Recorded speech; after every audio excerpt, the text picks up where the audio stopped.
ਵਾਹਿਗੁਰੂ।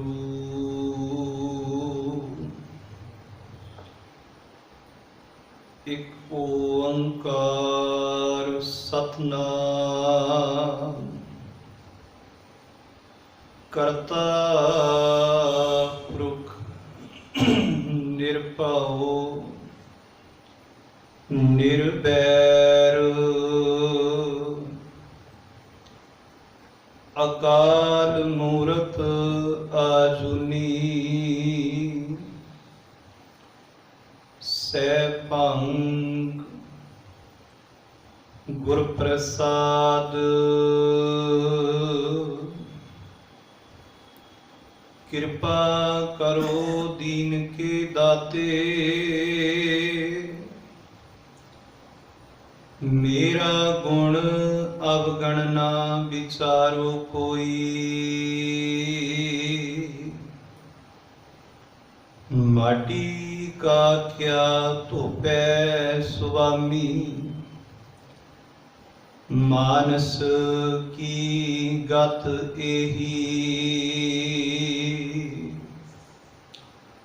ਪਰਮ ਸਤਿਕਾਰਯੋਗ ਸਤਿਗੁਰਾਂ ਦੀ ਸਾਜੀ ਨਿਵਾਜੀ ਗੁਰੂ ਰੂਪ ਗੁਰੂ ਪਿਆਰੀ ਸਾਧ ਸੰਗਤ ਜੀਓ,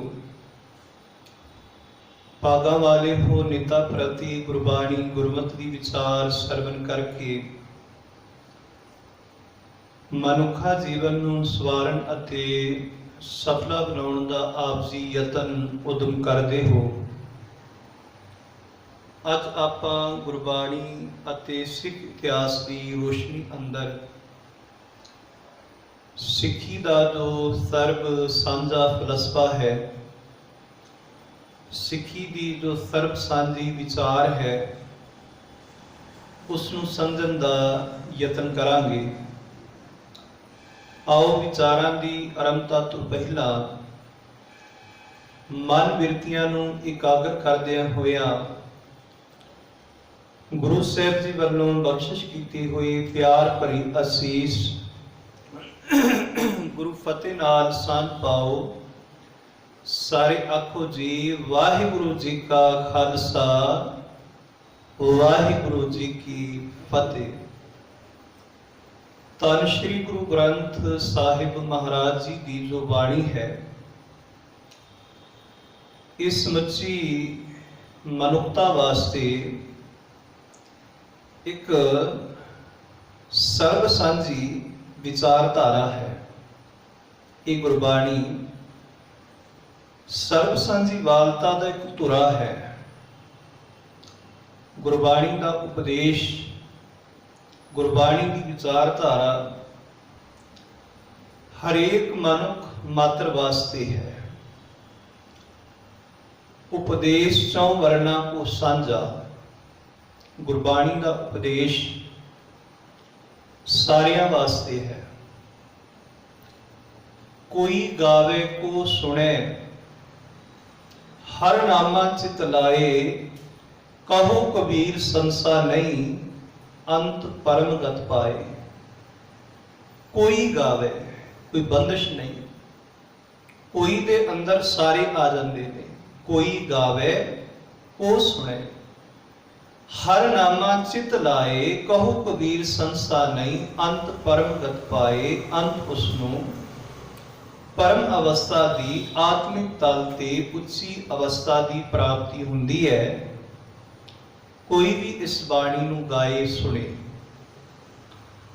ਗੁਰਬਾਣੀ ਦਾ ਜੋ ਆਤਮਿਕ ਭੋਜਨ ਹੈ, ਪਾਤਸ਼ਾਹ ਕਹਿੰਦੇ ਨੇ ਇਹ ਭੋਜਨ ਹਰੇਕ ਮਨੁੱਖ ਮਾਤਰ ਲਈ ਹੈ। ਜਿਵੇਂ ਅਸੀਂ ਗੁਰੂ ਅਰਜਨ ਪਾਤਸ਼ਾਹ ਮਹਾਰਾਜ ਜੀ ਦੇ ਇਹ ਨਿਰਮੋਲਕ ਬਚਨ ਪੜ੍ਹਨੇ ਹਾਂ, ਥਾਲ ਵਿੱਚ ਤਿੰਨ ਵਸਤੂ ਪਈਓ, ਸਤ ਸੰਤੋਖ ਵਿਚਾਰੋ, ਅੰਮ੍ਰਿਤ ਨਾਮ ਠਾकुर का भयो, जिसका सबस आधारो, जे को खावे जे को पुंचे, तिसका होए उदारो। इस आत्मिक भोजन ਨੂੰ कोई भी खा सकता है, कोई भी छक के तृप्त हो सकता है। तृप्त पई सच भोजन खाया, कहण तो भाव कि गुरु ग्रंथ साहिब महाराज जी की जो अमृत बाणी है, सतगुरां की जो विचारधारा है, इस समुची मानवता वास्ते सर्व सांझी है, अति सर्वदेशी है। हर एक देश अंदर ये विचारधारा लागू होंदी है। अति सर्वकाली, हर समय, ये नहीं कि आने वाले समय अंदर इस विचारधारा को असीं अपना नहीं सकते, नहीं, सर्व सांझी, सर्वदेशी, अति सर्वकाली जो बाणी की विचारधारा है, ते सांझीवालता का एक धुरा है। इत्थों सांझीवालता का पैगाम सारी मनुखता नूं मिलदा है। हुण अक्सर धर्म जगत के अंदर मनुख रब के नाम ते झगड़े करता है। धर्म अंदर रब के नाम ते झगड़े ने। धर्मां विच झगड़ा है कि मेरा धर्म वड्डा, मेरा रब वड्डा। इसी तरह गुरु के नाम ते झगड़ा अते मनुख जाति के नाम ते झगड़ा। संसार विच धर्म जगत अंदर ये चार प्रकार के वितकरे ने, चार प्रकार के झगड़े ने धर्म जगत अंदर। रब के नाम ते, धर्म के नाम ते, गुरु के नाम ते अते मनुख जाति के नाम ते। इसका जिक्र भाई गुरदास जी ने किया है कि सच किनारे रह गया, खै मरदे बामण नूं लाने। भाई जो सच पासे हो जाए उदों फिर कि ये धार्मिक लोग झगड़ते हैं। क्यों? क्योंकि सच नूं समझिया नहीं, सच नूं पासे कर दिता। हुण सच नूं पासे करन दे नाल ही धर्मां विच झगड़े पैदा हो जाते हैं, कौमां विच, मजहबां विच धड़े पैदा हो जाते हैं। ते होर भाई गुरदास जी अपनी वार अंदर आखदे ने कि गुरु नानक साहिब जी के अगे भी सवाल आया कि पुछन फोर किताब नूं हिंदू वड्डा कि मुसलमान होई। ये की है कि दसो पातशाह, मुसलमान वड्डा है या हिंदू वड्डा है? ते बाकमाल गुरु नानक साहिब जी ने जवाब दिता, बाबा आखी हाजियां शुभ अमला बाजू दोनों रोई। बाबा जी आखदे ने भाई इत्थे वड्डे छोटे का मसला नहीं, इत्थे गल अमलां दी है, इत्थे गल कर्मां दी है। ये नहीं कह सकते कि मेरा धर्म वड्डा इस करके मैं वड्डा, मेरा खुदा वड्डा है, मेरा रब अल्लाह राम वड्डा है इस करके मैं श्रेष्ठ हाँ। पातशाह कहते गल अमलां दी है। बाबा आखी हाजियां शुभ अमलां बाजो दोनों रोई। वड्डा ते असल विच वो है जिसदे अमल चंगे ने, जिसदे कर्म चंगे ने।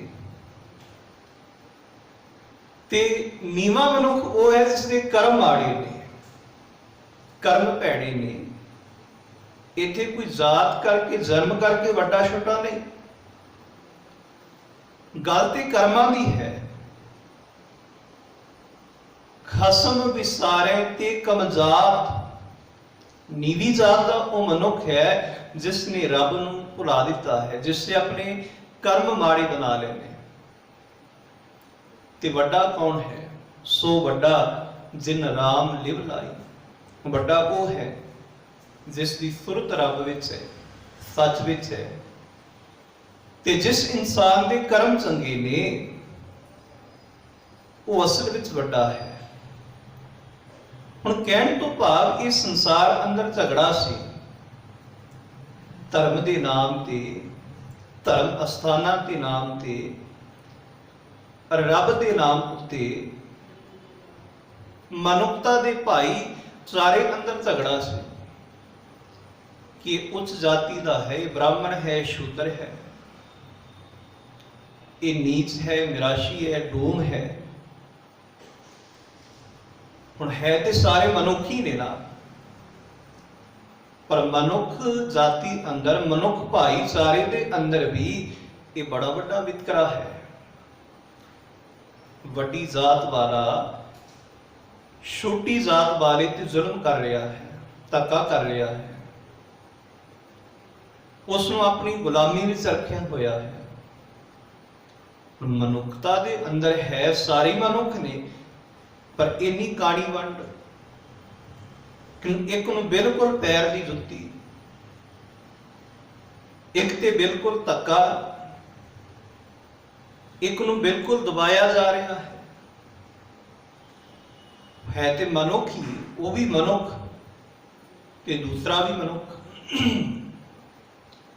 हुण मनुखी भाईचारे अंदर झगड़े, धर्म के नाम ते झगड़े, रब के नाम ते झगड़े।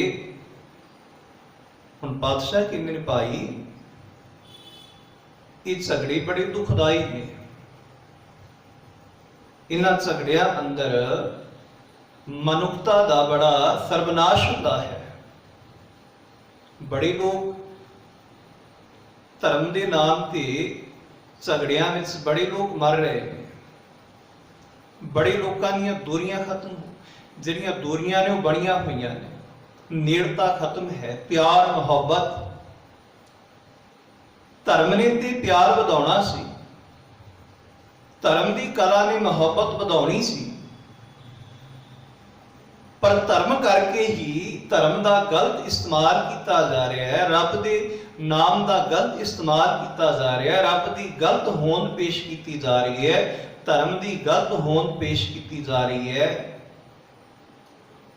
मनुखी भाईचारे की, इंसानी जात की गलत परिभाषा दी जा रही है, जिस करके धर्म के नाम से दंगे हो रहे हैं, झगड़े हो रहे हैं, नफरत फैलती जा रही है।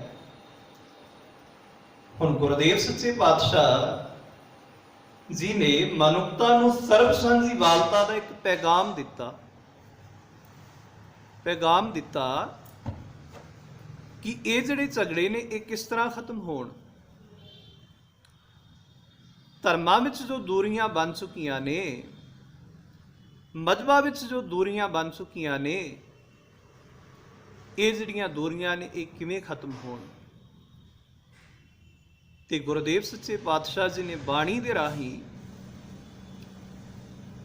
समुची मानवता नूं एक सर्व सांझा उपदेश दिता, जिहड़ा उपदेश हरेक मनुख मात्र वास्ते है। गुरबाणी का पहला जो सर्व सांझा उपदेश है सारी मानवता वास्ते, वो है एक ओंकार का। भाई दिसदा अते अनदिसदा ये सब कुछ एक दा ही पसारा है। सारे ब्रह्मांड अंदर एक ही व्यापक है, सारे जीवां अंदर को एक रब ही वस रहा है। पातशाह कहते ने हिंदू अंदर भी वही बोलता है, मुसलमान अंदर भी वही है, जैनी बोधी जोगी सारियां दे अंदर वही बोल रहा है। ते इथों तक हर एक मनुख अंदर वो रब ही ते वसिया होया भाई, रब ही वसिया होया। सबे घट राम बोले, रामा बोले, राम बिना को बोले रे। सतगुरु जी कहते हैं भाई सारिया अंदर यू राम बोल रहा है, रमया होया परमेश्वर ही सब अंदर है। सब में जोत जोत है सोए, तिस दे चानण सब में चानण होए। तुसी रब दे नाम की झगड़े ना करो, वो ते साडे सारियां दा पिता है। तू सांझा साहिब बाप हमारा। कि भाई असी इको ही पिता दे बच्चे हाँ, एक पिता एकस के हम बारिक। जा अवल अल्लाह नूर उपाया कुदरत के सब बंदे एक नूर ते सब जग उपजया कौन भले को मंदे। पातशाह कहने इको नूर तो सारा जगत पैदा होया है। ये गुरबाणी का प्रथम सर्व सांझा पैगाम समुची मनुखता वास्ते है कि असी इको ही पिता दे बच्चे हाँ, इको ही पिता दे। ये पहला पैगाम है बाणी का। एक ओंकार का ये भाव है। हुण पातशाह आखदे ने कि जो एक नूं समझांगे ताइयों अनेकता विच एकता पैदा होवेगी। जदों एक नाल जुड़ांगे उदों ही अनेकता विच एकता पैदा होवेगी। एक नाल जुड़ के तो एक किसी खास का नहीं है, वो सब का है। ते बादशाह कहते एक नाल जुड़ांगे फिर रब दे नाम ते जिहड़े झगड़े ने खत्म हो जाणगे। फिर असी इको पिता दे बच्चे बन जावांगे। फिर धर्म के नाम ते झगड़ा नहीं होवेगा। हुण दूसरा उपदेश बाणी का जो सर्व सांझा समुची मनुखता वास्ते है वो है धर्म। हुण बादशाह कहने भाई धर्म इको ही है। कौमां वख-वख हो सकदियां ने, मजहब हो सकते हैं, पर जिहड़ा धर्म है ना वो एक है। ते संसार विच धर्म भी वंडे हुए सन, धर्मां दे नाम ते भी वितकरे सन, पर बादशाह कहते नहीं भाई धर्म इको ही है। आसा की वार जो पढ़िए ते बादशाह उहदे विच आखदे ने जोग शब्दन ज्ञान शब्दन वेद शब्दन ब्रह्म ने खत्री शब्दन सूर शब्दन शूद्र शब्दन प्रकृत है सर्व शब्दन एक शब्दन जेको जाने पियो नानक ताका दास है सोई निरंजन देव। हुण बादशाह कहते हैं कि जोगियां दा जिहड़ा धर्म है ज्ञान नूं प्राप्त करना, ये धर्म मिथ लिया है जोगियां ने। ब्राह्मण कहता मेरा धर्म वेदां दी विचार करनी, खत्री आख रहे है कि मेरा धर्म तलवार लैके लड़ना है, ते शूद्र आख रहे है कि मेरा धर्म सेवा करनी है। हुण बादशाह कहते कि धर्म वड्डे हुए ने, पर असल में धर्म ते एक ही है। सर्व शब्दन एक शब्दन जेको जाने पियो, उस रब्बी नियम नूं रब्बी हुक्म नूं हर समय चेते विच रखना, उस रब्बी हुक्म विच चलना, रब्बी नियम विच चलना, रब्बी गुणां नूं धारण करना, धर्म ते इह है। अंदर सच नूं दृढ़ करना, अंदर शुभ गुणां नूं दृढ़ करना ते अपने कर्म निर्मल करने, धर्म ते इह है। ते इह धर्म सारी मानवता वास्ते है। एको धर्म दृढ़े सच कोई, एको धर्म सर्व धर्म में श्रेष्ठ धर्म हर को नाम जप निर्मल कर्म। उस हरि दे नाम दे नाल जुड़ के अपने कर्मां नूं निर्मल करना। पातशाह कहते हैं ये धर्म है, पर जिहड़ा ये धर्म है ये सब वास्ते इको जिहा है, एक समान है। जे रब एक है तो उस रब का धर्म भी एक है। रब का हुक्म ही, रब जी के नियम ही सारियां वास्ते एक धर्म है। हुण सतगुरां दी बाणी का यह दूसरा सर्व सांझा पैगाम है कि भाई धर्म सब का इको ही है, इंसानियत का धर्म। इस तो अगे जदों होर असीं वधीए ते अगे गुरुआं दे नाम उत्ते झगड़े सन कि मेरा गुरु वड्डा है, दूसरा कहते कि मेरा गुरु श्रेष्ठ है। पर जो बाणी की रोशनी अंदर गुरु नूं समझांगे ते बादशाह जी ने बड़े कमाल की विचार दी है। सतगुरु जी कहते ने भाई समुची मानवता का गुरु भी इको ही है, रब एक, धर्म एक, अति समुची मानवता का गुरु भी इको ही है।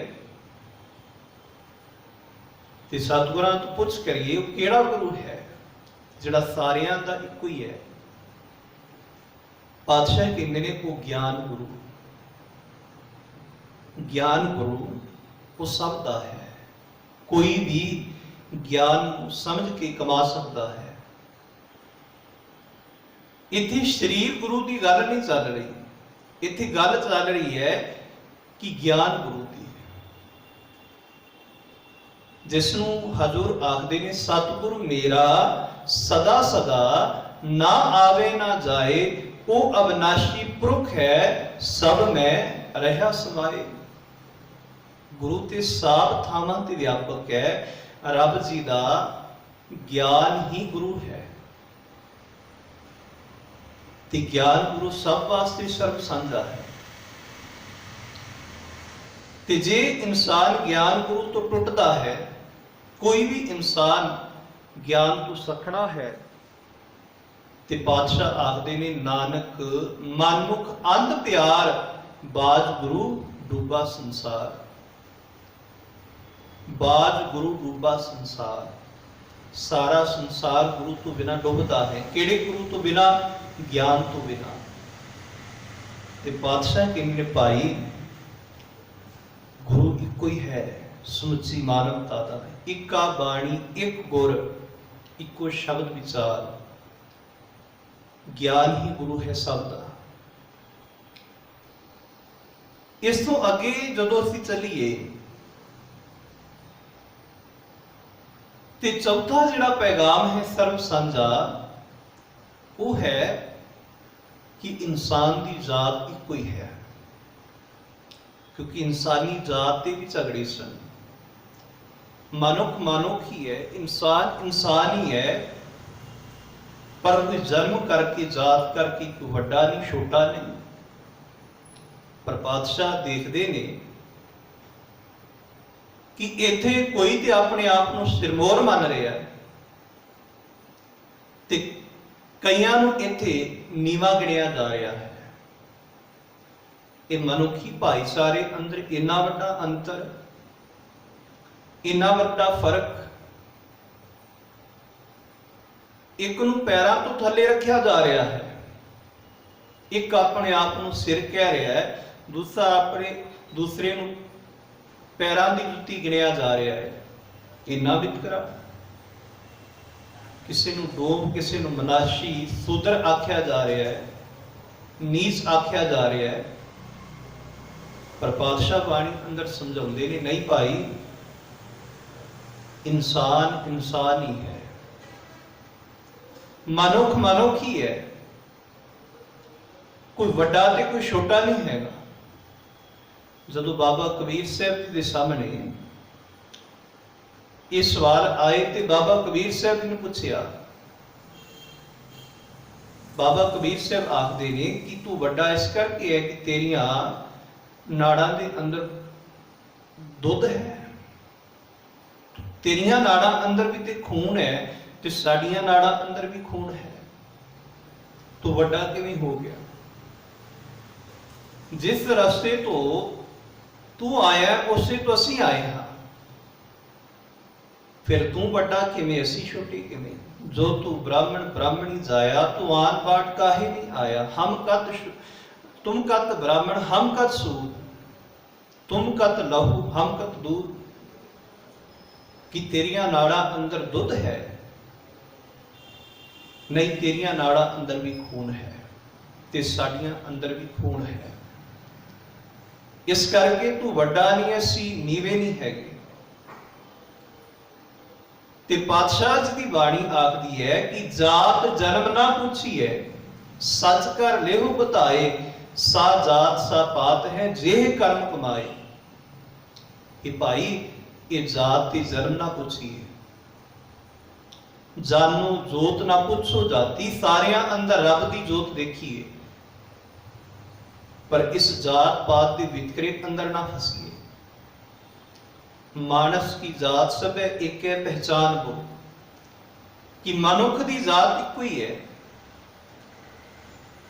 कि वह मनुख है, इंसान है। बस मनुख में पहला अर्ज की सी कि जे नीवा है तो अपने माड़े कर्मा करके, जे उच्चा है तो अपने उच्चे कर्मा करके असी नीवे ते उच्चे हो सकने आ, पर प्यारियो जात अति जन्म करके नहीं। सतगुरां दी बाणी दा ये चौथा सर्व सांझा पैगाम समुची मनुखता वास्ते है। कोई वड्डा नहीं, कोई छोटा नहीं, सारे मनुख एक समान ने। हुण ये बाणी दे अंदरों सी सर्व सांझी जिहड़ी विचारधारा है समुची मानवता वास्ते वो पढ़ने हाँ, जो सतगुरां ने बाणी अंदर पैगाम दिता है। ते जदों इतिहास नूं पढ़ीए समझिए ते सानूं कई इहो जे जो गुरु साहब जी ने सर्व सांझी वालता दी एक मर्यादा बनाई, जिसके इतिहास विचों सानूं दर्शन हुंदे ने। वो मर्यादा अज भी चली आ रही है। वो मर्यादा है संगत दी, वो मर्यादा है पंगत दी, वो मर्यादा है सर्व सांझी सरोवरां दी, वो मर्यादा है धर्म अस्थान दी, जिथे जात नहीं पूछी जाती, जिथे जन्म नहीं पूछा जाता। ये जिहड़ियां मर्यादावां ने, चाहे वो संगत की मर्यादा है, चाहे पंगत की है, चाहे गुरुद्वारे की है, इस सब वास्ते सर्व सांझी है। कोई संगत विच आ सकता है, कोई भी पंगत विच बैठ सकता है, इत्थे मनाही नहीं है कि किसी को। ये चीज़ां भी मनुखी भाईचारे वास्ते गुरुदेव सच्चे पातशाह जी ने कैम कीतियां ने कि भाई इत्थे आके साडा वितकरा खत्म होवे। जिहड़ियां दूरियां बणियां होईयां ने जन्म ते जातां दे नाम उत्ते, ये दूरियां साडे अंदरों खत्म होण। ते सतगुरु गुरु अमरदास महाराज जी ने ते मर्यादा बिल्कुल प्रपक कर दी सी कि पहला पंगत पाछे संगत, साडे दर्शन उसनूं होणगे जो पहला पंगत विच बैठेगा। कहण तो भाव कि मर्यादावां गुरु साहब जी ने कायम कीतियां, इन्हां मर्यादा दे विचों भी सर्व सांझी वालता दा पैगाम मिलता है। सभी सांझी वार सदायम तू किसे ना दिसे बाहरा जी। ते अगे होर जे पातशाह जी दी बाणी नूं विचारीए समझीए ते गुरु साहब जी चाहे जोगियां दे नाल गल कर रहे हैं, चाहे गुरु पातशाह जी मुसलमानां दे नाल गल कर रहे हैं, चाहे किसी हिंदू वीर दे नाल गल कर रहे हैं, शब्द पातशाह जी दे वखरे वखरे ने, पर उन्हां अंदरों जिहड़ा उपदेश मिल रहा है, जिहड़ा ज्ञान मिल रहा है, जिहड़े गुण मिल रहे हैं ना, वो इक्को जिहे ने, इक्को जिहे ने। चाहे जोगी दी गल पातशाह करदे ने, चाहे बाणी अंदर ब्राह्मण की गल कर रहे हैं, चाहे मुसलमान की गल कर रहे हैं, जिहड़ा उपदेश दे रहे हैं ना, इक्को ही दे रहे हैं। ये नहीं कि उपदेश के अंदर वितकरा नहीं। बेशक पातशाह शब्द वखरे वरतते पे ने, जिवें आपां 3 वचन गुरु साहब जी की बाणी अंदरों लवांगे समझण वास्ते। पहला वचन असी जपजी साहब के अंदर पढ़ते हाँ, मुंदा संतोख शर्म पत झोली। ये जोगियां दे नाल पातशाह गल कर रहे हैं। ਤੇ ਗੱਲ ਰੱਬੀ ਗੁਣਾ ਦੀ ਕਰਦੇ ਪਏ ਨੇ। ਹੁਣ ਬਾਦਸ਼ਾਹ ਕਹਿੰਦੇ ਨੇ ਤੂੰ ਮੁੰਦਰਾ ਪਾਈਆਂ ਨੇ ਮਾੜੀਆਂ ਨਹੀਂ, ਮੁੰਦਾ ਸੰਤੋਖ, ਪਰ ਮੁੰਦਰਾ ਨਾਲ ਸੰਤੋਖ ਵੀ ਧਾਰਨ ਕਰ। ਸ਼ਰਮ ਪੱਤ ਝੋਲੀ ਤੂੰ ਮੰਗਣ ਵਾਲੀ ਝੋਲੀ ਫੜੀ ਹੈ, ਇਹਦੀ ਜਗ੍ਹਾ ਤੇ ਤੂੰ ਮਿਹਨਤ ਦਾ ਗੁਣ ਧਾਰਨ ਕਰ। ਧਿਆਨ ਕੀ ਕਰੇ ਵੇ ਭੂਤ, ਤੂੰ ਸਰੀਰ ਤੇ ਸਵਾਹ ਮੰਨ ਰਿਹਾ ਹੈ, ਤੂੰ ਕਹਿੰਦਾ ਕਿ ਸਰੀਰ ਆਰਾਮ ਹੋ ਜਾਣਾ ਹੈ, ਤੇ ਪਾਤਸ਼ਾਹ ਕਹਿੰਦੇ ਨੇ ਇਹਦੀ ਜਗ੍ਹਾ ਤੇ ਤੂੰ ਕਰਤੇ ਦੇ ਵੱਲ ਧਿਆਨ ਧਰ, ਕਰਤੇ ਦਾ ਧਿਆਨ ਧਰ। ਖਿੰਥਾ ਕਾਲ ਕੁਆਰੀ ਕਾਇਆ ਜੁਗਤ ਡੰਡਾ ਵਰਤੀਤ। ਹੁਣ ਬਾਦਸ਼ਾਹ ਕਹਿੰਦੇ ਨੇ ਕਿ ਮੌਤ ਦਾ ਭੈ ਤੂੰ ਅੰਦਰ ਰੱਖ, ਤੇ ਬਾਦਸ਼ਾਹ ਆਖਦੇ ਨੇ ਕਿ ਆਪਣੇ ਸਰੀਰ ਨੂੰ, ਆਪਣੇ ਇਸ ਜੀਵਨ ਨੂੰ ਵਿਕਾਰਾਂ ਤੋਂ ਬਚਾ ਕੇ ਰੱਖ, ਇਹ ਤੇਰੀ ਰਹਿਤ ਹੈ। ਤੇ ਅੱਗੇ ਆਖਦੇ ਨੇ ਤੇਰੇ ਅੰਦਰ ਰੱਬੀ ਭਰੋਸਾ ਤੇ ਵਿਸ਼ਵਾਸ ਹੋਵੇ, ਇਹ ਤੇਰੇ ਹੱਥ ਵਿੱਚ ਡੰਡਾ ਹੈ।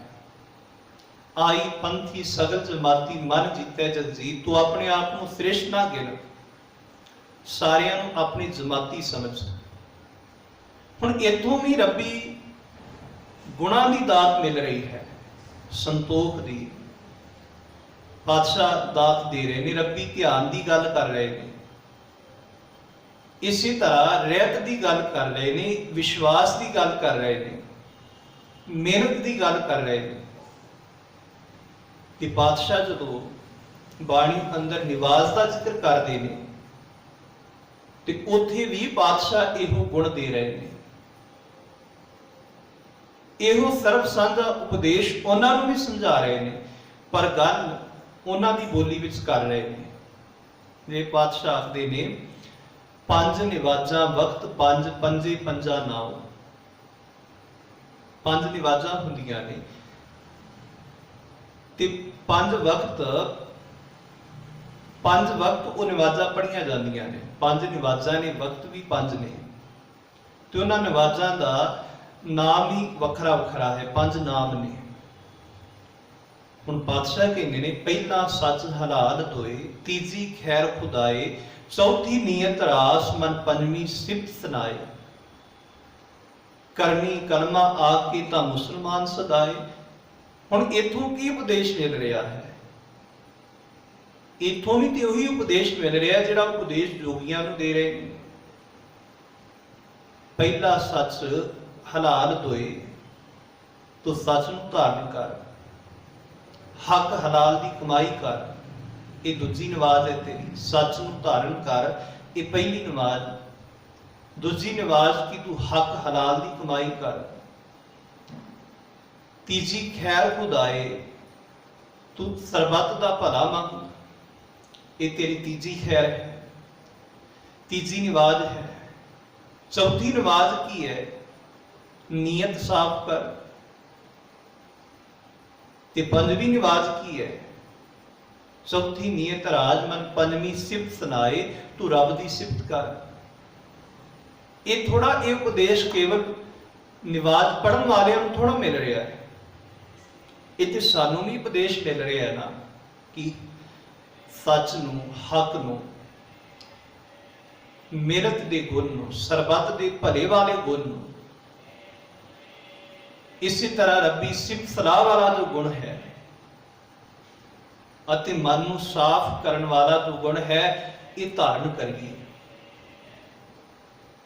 ਤੇ ਇਹੋ ਗੱਲ ਜੋਗੀਆਂ ਨੂੰ ਸਮਝਾ ਰਹੇ ਨੇ, ਇਹੋ ਗੁਣ ਜੋਗੀਆਂ ਨੂੰ ਦੱਸ ਰਹੇ ਨੇ।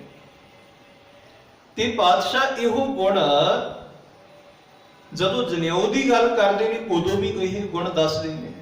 ਰੱਬੀ ਗੁਣਾਂ ਦਾ ਜ਼ਿਕਰ ਉੱਥੇ ਵੀ ਕਰ ਰਹੇ ਨੇ। ਦਇਆ ਕਪਾਹ ਸੰਤੋਖ ਸੂਤ ਜਤ ਗੰਢੀ ਸਤ ਵਟ, ਇਹ ਜਨੇਊ ਜੀ ਕਾ ਹੈ ਹੀ ਤਾਂ ਪੜਦੇ ਘੱਟ। ਪਾਤਸ਼ਾਹ ਕਹਿੰਦੇ ਨੇ ਦਇਆ ਕਪਾਹ, ਜੋ ਤੂੰ ਜਨੇਊ ਪਾਇਆ ਹੋਇਆ ਹੈ, ਦਇਆ ਦੀ ਕਪਾਹ ਹੋਵੇ। ਸੰਤੋਖ ਸੂਤ, ਸੰਤੋਖ ਦਾ ਸੂਤਰ ਹੋਵੇ। ਜਤ ਗੰਢੀ, ਜਤ ਦੀਆਂ ਗੰਢਾਂ ਹੋਣ, ਆਪਣੇ ਆਪ ਆਪਣੇ ਮਨ ਨੂੰ ਵਸ ਵਿੱਚ ਕਰਨਾ। दया कपा संतोख सूत जत गंढी सत वट सत दियां उच्चे आचरण दियां वट्टां होण ਇਹ ਜਨੇਊ जी का है ਤਾਂ ਪਾਂਦੇ ਘੱਟ ਜੇ ਤੇਰੇ ਕੋਲ ਇਹ ਜਨੇਊ ਹੈ ਪੰਡਤ ਜੀ ਇਹ ਜਨੇਊ ਮੈਨੂੰ ਦੇ ਦਿਓ। ਹੁਣ ਇੱਥੇ ਵੀ ਗੱਲ ਸੰਤੋਖ ਦੀ ਕਰ ਰਹੇ ਨੇ, ਦਇਆ ਦੀ ਕਰ ਰਹੇ ਨੇ, ਉੱਚੇ ਕਿਰਦਾਰ ਦੀ ਕਰਦੇ ਪਏ ਨੇ। ਕਿਵੇਂ ਆਪਣੇ ਆਪ ਨੂੰ ਵਿਕਾਰਾਂ ਤੋਂ ਰਹਿਤ ਰੱਖਣਾ ਹੈ ਉਸ ਜੱਤ ਦੀ ਗੱਲ ਕਰਦੇ ਪਏ ਨੇ ਤੇ ਜੋਗੀਆਂ ਨਾਲ ਵੀ ਉਹ ਗੁਣ ਸਾਂਝੇ ਕਰਦੇ ਪਏ ਨੇ, ਉਹ ਉਪਦੇਸ਼ ਦੇ ਰਹੇ ਨੇ। ਤੇ ਮੁਸਲਮਾਨਾਂ ਨੂੰ ਵੀ ਪਾਤਸ਼ਾਹ ਮੁਸਲਮਾਨਾਂ ਨਾਲ ਜਦੋਂ ਗੱਲ ਕਰਦੇ ਨੇ, ਨਿਵਾਜ਼ ਦੀ ਗੱਲ ਕਰਦੇ ਨੇ ਤੇ ਗੁਰੂ ਪਾਤਸ਼ਾਹ ਉਦੋਂ ਵੀ ਉਹਨਾਂ ਗੁਣਾਂ ਦਾ ਹੀ ਜ਼ਿਕਰ ਕਰਦੇ ਪਏ ਨੇ। ਇਹ ਹੈ ਬਾਣੀ ਦਾ ਸਰਬ ਸਾਂਝਾ ਫੈਸਲਾ, ਇਹ ਹੈ ਬਾਣੀ ਦਾ ਸਰਬ ਸਾਂਝਾ ਪੈਗਾਮ ਤੇ ਹਰੇਕ ਮਨੁੱਖ ਵਾਸਤੇ ਪਾਤਸ਼ਾਹ ਕਹਿੰਦੇ ਨੇ ਬੰਦਾ ਅਸਲ ਵਿੱਚ ਉਹੀ ਹੈ ਜਿਹੜਾ ਰੱਬ ਦੇ ਹੁਕਮ ਨੂੰ ਸਮਝ ਕੇ ਉਸ ਦੇ ਹੁਕਮ ਵਿੱਚ ਚੱਲਦਾ ਹੈ। ਹੁਕਮ ਪਛਾਨੈ ਏਕੋ ਜਾਣੈ ਬੰਦਾ ਕਹੀਏ ਸੋਈ। ਹੁਣ ਬੰਦਾ ਬੇਸ਼ੱਕ ਕੋਈ ਇਸਲਾਮ ਨੂੰ ਨਾ ਮੰਨਦਾ ਹੋਵੇ, ਸਨਾਤਨੀ ਧਰਮ ਨੂੰ ਨਾ ਮੰਨਦਾ ਹੋਵੇ, ਸਿੱਖ ਧਰਮ ਨੂੰ, ਜੋਗੀਆਂ ਦੇ ਧਰਮ ਨੂੰ ਨਾ ਮੰਨਦਾ ਹੋਵੇ, ਕਿਸੇ ਵੀ ਧਰਮ ਨੂੰ ਨਾ ਮੰਨਦਾ ਹੋਵੇ, ਪਰ ਪਾਤਸ਼ਾਹ ਉਹਨੂੰ ਵੀ ਆਖ ਰਹੇ ਨੇ ਕਿ ਭਾਈ ਅਸਲ ਵਿੱਚ ਇਨਸਾਨ ਉਹੀ ਹੈ, ਬੰਦਾ ਉਹੀ ਹੈ ਕਿਹੜਾ ਜਿਹੜਾ ਰੱਬ ਦੇ ਹੁਕਮ ਨੂੰ ਸਮਝ ਕੇ ਹੁਕਮ ਅੰਦਰ ਚੱਲ ਰਿਹਾ ਹੈ, ਜਿਹੜਾ ਬੰਦਗੀ ਵਿੱਚ ਹੈ, ਹੁਕਮ ਵਿੱਚ ਹੈ, ਰੱਬੀ ਰਜ਼ਾ ਵਿੱਚ ਚੱਲ ਰਿਹਾ ਹੈ, ਰੱਬ ਜੀ ਦੇ ਨਿਯਮਾਂ ਦੇ ਵਿੱਚ ਚੱਲ ਰਿਹਾ ਹੈ। ਅਸਲ ਵਿੱਚ ਬੰਦਾ ਉਹ ਹੈ। ਸੋ ਇਹ ਹੈ ਬਾਣੀ ਦਾ ਸਰਬ ਸਾਂਝਾ ਪੈਗਾਮ। ਤੇ ਅਖੀਰ ਅਰਜ਼ ਕਰਾਂ ਕਿ ਸ਼੍ਰੀ ਅਰਵਿੰਦਰ ਨਾਥ ਟੈਗੋਰ ਜੀ ਜਿਨ੍ਹਾਂ ਨੂੰ ਨੋਬਲ ਜੇਤੂ ਇਨਾਮ ਪ੍ਰਾਪਤ ਹੋਇਆ, ਜਿਨ੍ਹਾਂ ਨੇ ਭਾਰਤੀ ਦਾ ਇਹ ਰਾਸ਼ਟਰੀ ਗੀਤ ਵੀ ਲਿਖਿਆ ਹੈ, ਭਾਰਤ ਦਾ ਜਨ ਗਨ ਮਨ ਇਹ ਰਾਸ਼ਟਰੀ ਗੀਤ ਲਿਖਿਆ ਹੈ। ਜਦੋਂ ਉਹਨਾਂ ਨੂੰ ਪੁੱਛਿਆ ਗਿਆ ਗੀਤ ਇੱਕ ਭਾਰਤੀ ਗੀਤ ਹੈ, ਇੱਕ ਦੇਸ਼ ਦਾ ਗੀਤ ਹੈ, ਪਰ ਜੇ ਸਮੁੱਚੇ ਵਿਸ਼ਵ ਦਾ ਅੰਤਰਰਾਸ਼ਟਰੀ ਕੋਈ ਗੀਤ ਬਣਾਉਣਾ ਹੋਵੇ ਤੇ ਉਹਦੀ ਤਰਜਮਾਨੀ ਕਿਹੋ ਜਿਹੀ ਹੋਵੇਗੀ, ਉਹ ਗੀਤ ਕਿਹੋ ਜਿਹਾ ਹੋਵੇਗਾ ਜਿਹੜਾ ਸਮੁੱਚੇ ਬ੍ਰਹਮੰਡ ਨੂੰ ਆਪਣੇ ਕਲਾਵੇ ਵਿੱਚ ਲੈਂਦਾ ਹੋਵੇ। ਤੇ ਉੱਥੇ ਅਰਵਿੰਦਰ ਨਾਥ ਟੈਗੋਰ ਜੀ ਆਖਦੇ ਨੇ ਭਾਈ ਉਹ ਲਿਖਣ ਦੀ ਲੋੜ ਨਹੀਂ, ਉਹ ਗੁਰੂ ਨਾਨਕ ਸਾਹਿਬ ਜੀ ਲਿਖ ਗਏ ਨੇ। ਲਿਖਣ ਦੀ ਲੋੜ ਨਹੀਂ ਜਿਹੜਾ ਸਮੁੱਚਾ ਵਿਸ਼ਵ ਰਾਸ਼ਟਰੀ ਗੀਤ ਹੋਵੇਗਾ। ਉਹ ਕਹਿੰਦੇ ਨੇ ਉਹ ਗੁਰੂ ਨਾਨਕ ਸਾਹਿਬ ਜੀ ਲਿਖ ਗਏ ਨੇ। ਉਹ ਕਿਹੜਾ ਗੀਤ ਕਿ ਥਾਲ ਵਿੱਚ ਤਿੰਨ ਵਸਤੂ ਪਏ। ਉਹ ਜੀ ਜੋ ਆਰਤੀ ਅੰਦਰ ਅਸੀਂ ਪੜ੍ਹਦੇ ਹਾਂ, ਗगन में थाल रव चंद दीपक बने तारका मंडल जंक मोती। ਇਹ ਜਿਹੜਾ ਸ਼ਬਦ ਹੈ ਇਹ ਸਾਰੇ ਸੰਸਾਰ ਨੂੰ ਆਪਣੇ ਕਲਾਵੇ ਵਿੱਚ ਲੈ ਰਿਹਾ ਹੈ। ਇਹ ਸਰਵ ਵਿਆਪਕ ਰੱਬ ਦਾ ਜ਼ਿਕਰ ਕਰ ਰਿਹਾ ਹੈ। ਇਸ ਕਰਕੇ ਸਤਿਗੁਰਾਂ ਦੀ ਬਾਣੀ ਦਾ ਜੋ ਉਪਦੇਸ਼ ਹੈ ਉਹ ਸਰਬ ਸਾਂਝਾ ਹੈ ਤੇ ਪਾਤਸ਼ਾਹ ਜੀ ਦੀ ਬਾਣੀ ਸਮੁੱਚੀ ਮਨੁੱਖਤਾ ਨੂੰ ਆਪਣੇ ਕਲਾਵੇ ਵਿੱਚ ਲੈਂਦੀ ਹੈ ਤੇ ਸਮੁੱਚੀ ਮਨੁੱਖਤਾ ਨੂੰ ਇੱਕ ਸਰਬ ਵਿਆਪੀ ਰੱਬ ਦਾ ਉਪਦੇਸ਼ ਦੇ ਕੇ ਅਨੇਕਤਾ ਦੇ ਅੰਦਰ ਏਕਤਾ ਨੂੰ ਪਰੋਂਦੀ ਹੈ। ਪਾਤਸ਼ਾਹ ਜੀ ਦੀ ਬਾਣੀ ਕਿ ਭਾਈ ਜਿਵੇਂ ਮੋਤੀ ਅਲੱਗ-ਅਲੱਗ ਨੇ ਪਰ ਧਾਗਾ ਇੱਕੋ ਹੀ ਹੁੰਦਾ ਹੈ। ਇਸ ਕਰਕੇ ਜਿੰਨੇ ਵੀ ਸੰਸਾਰ ਦੇ ਜੀਵ ਨੇ ਮੋਤੀ ਨੇ, ਪਰ ਜਦੋਂ ਇੱਕ ਦੇ ਸੂਤਰ ਵਿੱਚ ਪਰੋਵਾਂਗੇ, ਇੱਕ ਦੇ ਸੂਤਰ ਵਿੱਚ ਪਰੋਏ ਜਾਵਾਂਗੇ ਤੇ ਉਦੋਂ ਈਰਖਾ, ਨਫ਼ਰਤ, ਝਗੜੇ, ਕਲੇਸ਼, ਵਿਤਕਰੇ ਇਹ ਸਭ ਕੁਝ ਅੰਦਰੋਂ ਖਤਮ ਹੋ ਜਾਏਗਾ। ਉਦੋਂ ਫਿਰ ਮਨੁੱਖੀ ਹਿਰਦਿਆਂ ਵਿੱਚੋਂ ਦਇਆ, ਪਿਆਰ, ਸਤ, ਸੰਤੋਖ, ਦਇਆ, ਧਰਮ, ਧੀਰਜ ਇਹ ਜਿਹੜੇ ਗੁਣ ਨੇ ਇਹ ਅੰਦਰੋਂ ਪ੍ਰਗਟ ਹੋ ਜਾਣਗੇ ਜਦੋਂ ਅਸੀਂ ਇੱਕ ਦੇ ਸੂਤਰ ਵਿੱਚ ਪਰੋਏ ਜਾਵਾਂਗੇ। ਸੋ ਗੁਰੂ ਸਾਹਿਬ ਕਿਰਪਾ ਕਰਨ ਅੱਜ ਆਪਾਂ ਗੁਰਬਾਣੀ ਅਤੇ ਇਤਿਹਾਸ ਦੀ ਰੋਸ਼ਨੀ ਅੰਦਰੋਂ ਸਿੱਖੀ ਦੇ ਸਰਬ ਸਾਂਝੇ ਫਲਸਫੇ ਨੂੰ ਸਮਝਣ ਅਤੇ ਵਿਚਾਰਨ ਦਾ ਯਤਨ ਕੀਤਾ ਹੈ। ਗੁਰੂ ਸਾਹਿਬ ਕਿਰਪਾ ਕਰਨ ਪੜ੍ਹੀ ਸੁਣੀ ਗੁਰਬਾਣੀ ਗੁਰਮਤਿ ਦੀ ਉਚਾਰ ਸਾਡੇ ਸਭਨਾਂ ਦੇ ਹਿਰਦਿਆਂ ਵਿੱਚ ਵਸੇ। ਹੋਈ ਭੁੱਲ ਚੁੱਕ ਦੀ ਖਿਮਾ ਅਦਬ ਸਤਿਕਾਰ ਨਾਲ ਸਾਰੇ ਹੀ ਰਸਨਾ ਨੂੰ ਕਰੋ ਪਵਿੱਤਰ ਆਪੋ ਜੀ। वाहिगुरु जी का खालसा वाहिगुरु जी की फतेह।